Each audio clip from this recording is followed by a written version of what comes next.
It's Brett. Hey.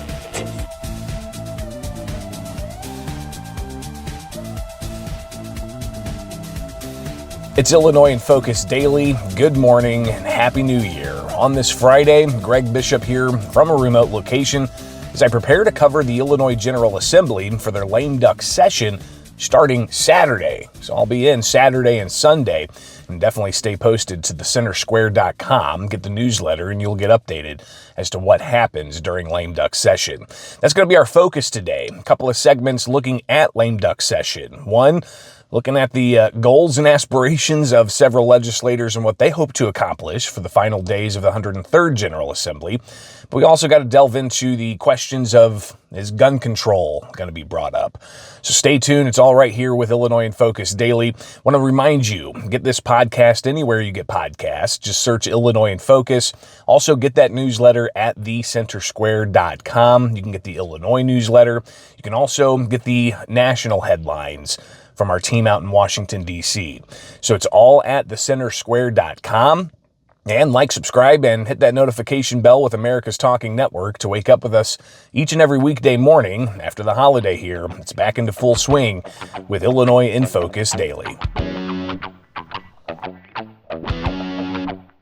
We have been hijacked by the Progressive Party in Springfield to talk about really progressive things like 2025. I'm a male. I can now get a pap smear covered under insurance. Like, that doesn't even make sense. Why are those the issues occupying our bandwidth in Springfield instead of how do we figure out the tax burden? How do we, instead of raising the budget year after year, what if we actually dialed it back and give the money back to the people where it came from to begin with? That was Republican State Representative Jed Davis talking about what he sees as missed priorities among majority Democrats at the Illinois State House as we get ready to go into lame duck session. It is Illinois in Focus Daily. I'm Greg Bishop, and lame duck session is really the tail end of the 2-year cycle for the General Assembly. Right now we're in the 103rd General Assembly, where they actually filed 10,000 bills in both the House and the Senate combined. They passed nearly 500 of them. Just this past January 1st, a few days ago, nearly 300 of them went into effect. But that General Assembly coming to a close Wednesday when a new General Assembly is seated to start all over. So we'll see a flurry of bills being filed into the new 104th General Assembly. But before we even get there, there's still the potential that there could be more legislation passed in the few days they have for lame duck session. I reached out to Illinois House Speaker Chris Welch's office to get an idea of what he's hoping to accomplish. And checking my notes here, his office said that we'll continue our work of ensuring a bright future for every Illinoisan. Welch's statement went on to say that the House remains focused on advancing priorities that make our state a great place to live, work, and raise a family. Again, that's the House Speaker, Emanuel Chris Welch. I also reached out to Chicago State Representative LaShawn Ford, and he said that one thing that he's going to be focusing on in lame duck session is acknowledging those legislators that are no longer going to be with them in the 104th General Assembly. So we just had elections in November. Some state lawmakers decided not to run for office. So they're not going to be in the next General Assembly. Others may have lost their seats, so they're not going to be in the General Assembly. So they're considered lame duck legislators in the final days here. But Representative Ford says he wants to recognize those outgoing legislators, saying acknowledging their contributions honors their service to the state of Illinois and emphasizes the importance of collaboration and leadership in our legislative process. Something else that Ford said that he's hoping to do is to have a cleanup provision for vital services in the state budget. He told me in an email, as we approach the end of the session, we must prioritize a budget cleanup. This effort's critical to ensure our partners can continue to provide vital services to Illinois' most vulnerable populations. A third thing that Representative Ford is looking for in lame duck session is a pilot overdose prevention site program. He says this is long overdue, and he's been pushing for this for a bit. He wants to establish a pilot overdose prevention site, and something he says is recognized worldwide as a harm reduction tool, allowing for individuals to address ongoing opioid addictions in a safe manner with some supervision. So a third thing that he wanted is the overdose prevention sites. We'll see if that comes up during lame duck session. But he also wants to have a amendment to the state's cannabis law, which allows for a variety of things, he says. Enhances the social equity cannabis ownership program through the passage of Senate Bill 1559. So if that comes up in the House, it could pass both chambers and then go on to the governor. But a variety of other things there in that legislation that Representative Ford is looking to accomplish during lame duck session. There's not many days left in lame duck session. And if you recall, previous lame duck sessions have led to controversial legislation being passed. In 2021, you had the Safety Act, which included the Pretrial Fairness Act, ending cash bail statewide. That passed during lame duck session in January of 2021. January of 2023, you had the Protect Illinois Communities Act, the state's ban on 170 plus semi-automatic firearms, certain magazines over certain capacities, and even a registry of firearms that people own that fit that category, legislators defined as, quote, assault weapons. So a lot of eyes on lame duck session. What could come up? I connected with State Representative Jed Davis, the Republican, a member of the Illinois Freedom Caucus, and he talked with me about what he hopes to see during lame duck session. And in particular, he says he's actually excited. Oh yeah, no, that's absolutely. I'm excited for lame duck. I know a lot of times people, and I can be one of those that look at it as like, this is not right. This is the outgoing. Why don't we wait for the new GA to get seated? But there's really almost zero change, very little change, as you know, in the at least in the House and the Senate.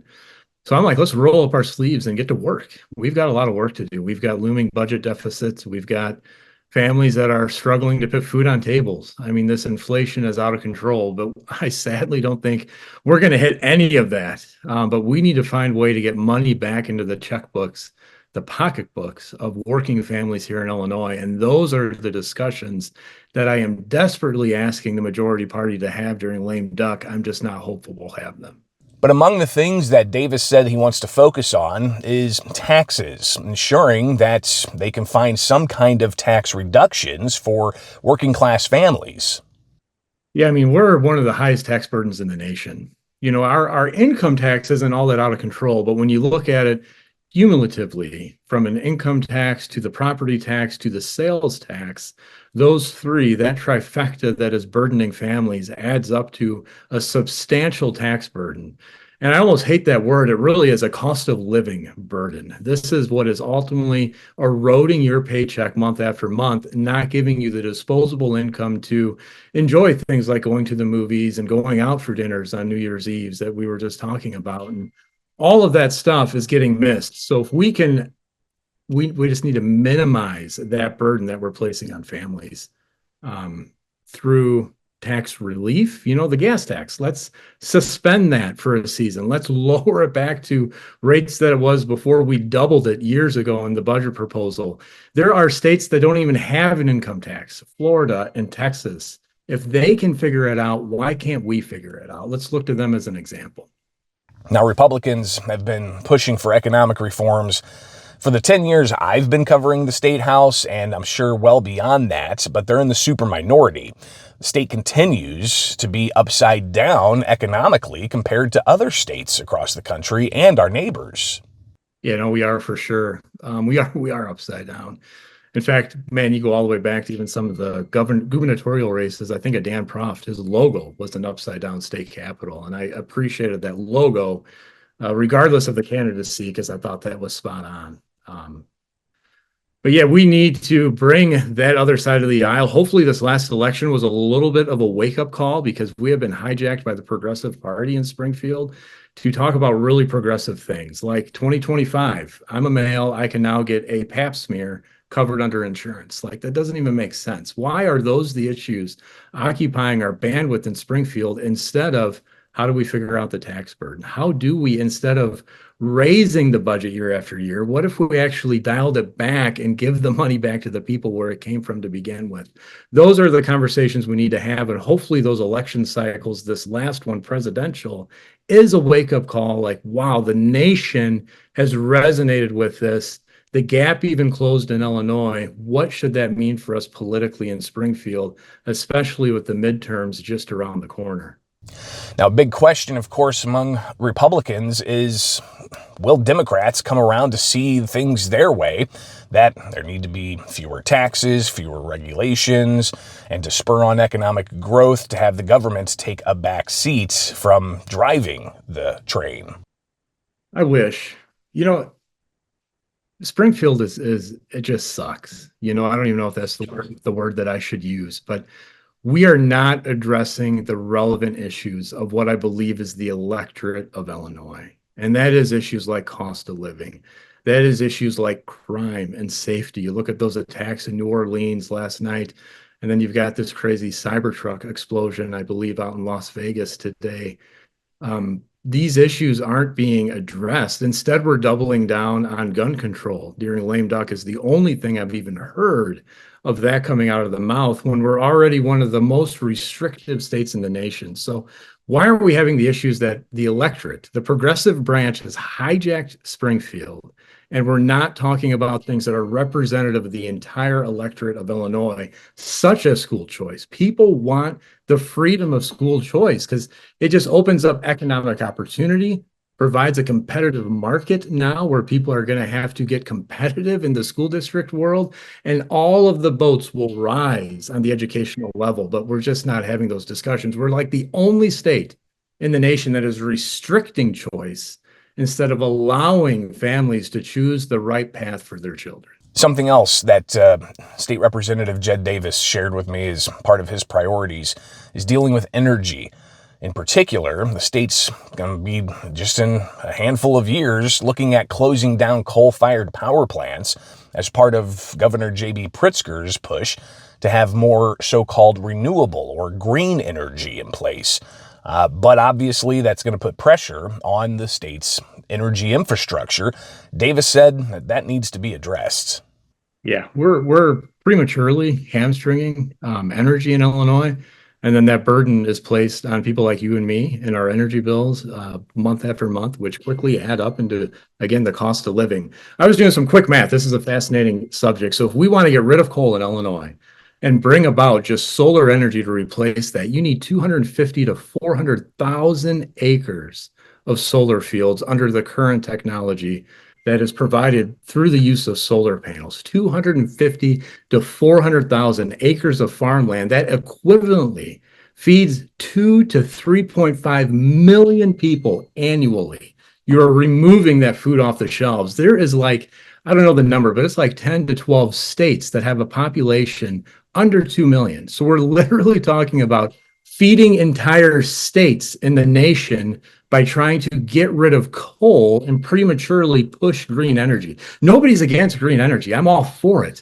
But let's not have the government push something when the technology isn't there yet. Then it will come. But let's not prematurely punish jobs like coal and energy suppliers like coal. It's ludicrous. And again, it's not the conversations we should be having. Those real numbers are ignored in Springfield, and instead we live in a land that is not based on reality. Something else Davis is concerned about is all of the inflated state spending. He goes through some of the increased spending levels year after year after year, and some of the projected deficits that the state's facing, where they may have to come back to taxpayers to try to fill that gap if they don't aim for cuts. Yeah, I mean, we've raised our budget. You look at our budget, it's gone from 36 million, I think 37 upwards. So you got 36, 37 million, upwards of 52, 50, not million, billion. So you've got 36 to 37 billion, upwards to 52, 53 billion in 5 years. We've gone up 15 to 17 billion dollars in 5 years. That is not the state's money. This money is our money. We are not a for-profit business. We are not selling widgets. We are collecting income off of other people who are the ones making those widgets. So this is not our money. And we've raised our budget that much. And you're telling me we can't have property tax relief? We can't find ways to lower things like the gas tax? Like, we shouldn't, this money is not ours. We shouldn't just continually seek year after year to come up with program after program after program. Instead, let's scale that back and trust the people to do what is best, which will spur economic growth. Instead, we're trying to have the government be the driver when really we need the people of Illinois to be the driver. So it's going to be an interesting lame duck session. We'll be on the ground in Springfield despite the expected potential of a severe snowstorm blowing through this weekend. So snow, rain, or shine, the Center Square will be on the ground at the Capitol to make sure that you are updated on how legislators are passing legislation that could impact you and your family and your business. So again, get the newsletter at thecentersquare.com. This is Illinois in Focus Daily. Get the daily show each and every weekday morning with America's Talking Network. Like, subscribe, and hit that notification bell. And if you can't catch the daily show, you can get the podcasts. Just search Illinois in Focus Daily.